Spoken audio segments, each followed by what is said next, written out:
ওই আব্বা একটা বউ দেখো আমার জন্য, ওই একটা বউ দেখো আমার জন্য।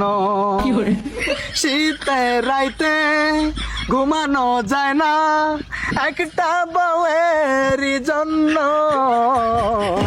ওই আব্বা একটা বউ দেখো আমার জন্য, একটা বউ দেখো আমার জন্য। এই ড্যাডি,